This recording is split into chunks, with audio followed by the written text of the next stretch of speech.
Hello everyone. आज हम इस वीडियो में फॉर्मेट पेंटर पढ़ने वाले हैं जो कि बहुत इम्पॉर्टेंट चीज़ है एमएस वर्ड की।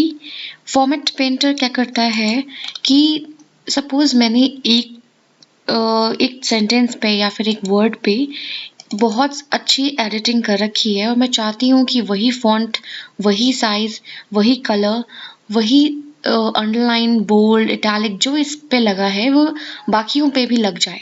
तो उसके लिए हम फॉर्मेट पेंटर का यूज़ करते हैं। चलिए देखते हैं कैसे। सपोज़ ये मेरी एक हेडिंग है, बिल्कुल नॉर्मल है, अभी इसमें कोई भी एडिटिंग नहीं की हुई है।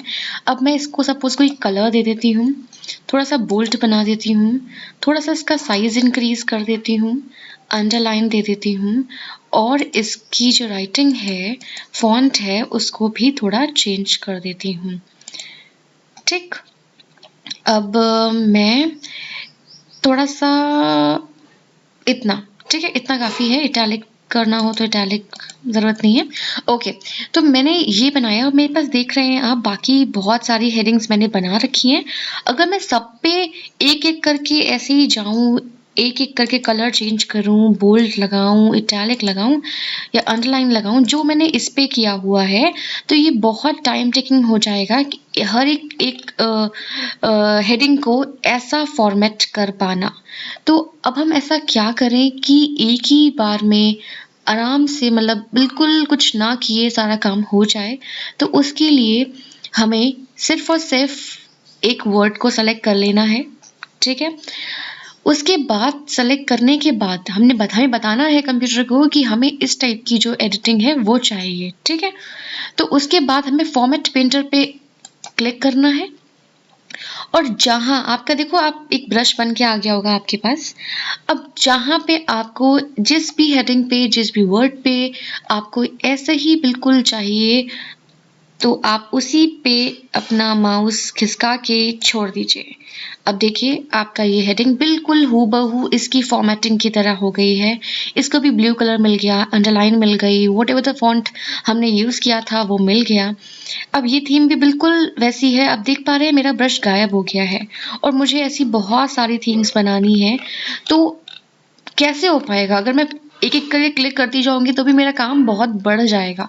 तो मैं क्या करूँगी, मैं यहाँ पे एक सेलेक्ट कर लूँगी जो मुझे फॉर्मेट चाहिए। फॉर्मेट पेंटर पे मैं डबल क्लिक करूँगी जिसमें कि मेरा ब्रश गायब ना हो। 1 2 2 बार क्लिक किया। अब देख रहे हैं फॉर्मेट पेंटर एकदम एक्टिव हो गया है, इसका ब्रश बना हुआ आ गया है। अब मुझे जब-जब इसकी रिक्वायरमेंट होगी, देखिए अभी ब्रश गया नहीं है, अभी भी ब्रश है और मैं जहाँ-जहाँ चाहूँगी मैं वहाँ-वहाँ इसका यूज़ कर सकती हूँ लाइक दिस। अभी भी इसका ब्रश बना हुआ है, मैं कोई और भी वर्ड अगर करना चाहूँ इसी टाइप का फॉर्मेट तो मैं वो ही फॉर्मेट कर सकती हूँ। तो आपने देखा कि जो हमारा फॉर्मेट पेंटर है उसका कितना इम्पोर्टेंट रोल है। अगर हम सब हेडिंग्स को ऐसा करना चाहेंगे इसके थ्रू तो काम काफ़ी आसान हो जाता है। अब सपोज़ आपको ये ब्रश हटाना है तो आप फॉर्मेट पेंटर पे फिर से एक क्लिक कर देंगे तो ये ब्रश आपका हट जाएगा। अब सपोज़ इमीडिएटली आपको कहा गया कि नहीं-नहीं इन सारी हेडिंग्स पे ब्लू कलर बिल्कुल अच्छा नहीं लग रहा है, इस पे रेड कलर अप्लाई करना है इन सारी हेडिंग्स पे। अब सोचो अगर आप सारी हेडिंग्स पे जाओगे और इनको रेड कलर दोगे तो बहुत टाइम लग जाएगा, ठीक है? इसको रेड कलर दिया, इसको रेड कलर दिया। क्या करना है आपको, फॉर्मेट पेंटर का यूज़ नहीं करना, आपने सब एडिटिंग कर ली है।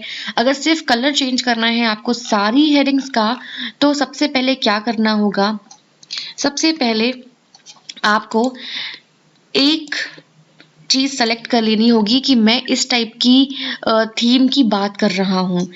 अब आप चाहते हो कि सारी ही ऐसी सेम थीम सेलेक्ट हो जाएँ जिसमें सेम फ़ॉन्ट है, तो वो कैसे हो सकता है? यहाँ पे सेलेक्ट दिया है, इसमें एक ऑप्शन है select text with similar formatting, जिसकी फॉर्मेटिंग बिल्कुल सेम होगी, कंप्यूटर उसको अंडरस्टैंड करेगा और उसको सेलेक्ट कर लेगा। अब मैं नीचे स्क्रॉल करती हूँ, आप देख पा रहे हैं जिसकी फॉर्मेटिंग बिल्कुल सेम थी, उसको कंप्यूटर ने समझ लिया है। अब हम इसका कलर आसानी से चेंज कर सकते हैं रेड कलर पे जाके। तो देखिए आपके सारी फाइल्स में जितने कलर्स थे वो रेड चेंज हो गए हैं। तो ये हमारे काम को काफ़ी आसान बनाता है क्योंकि हमारा काम काफ़ी ज़्यादा ईज़ी हो जाता है इसे करने से। अगर आप हर एक चीज़ को रेड करना चाहेंगे तो बहुत टाइम लगेगा और बहुत हार्ड वर्क लगेगा। सो प्लीज़ स्टे ट्यून्ड, ऐसे ही और भी अच्छे वीडियोज़ आते रहेंगे। So please stay tuned.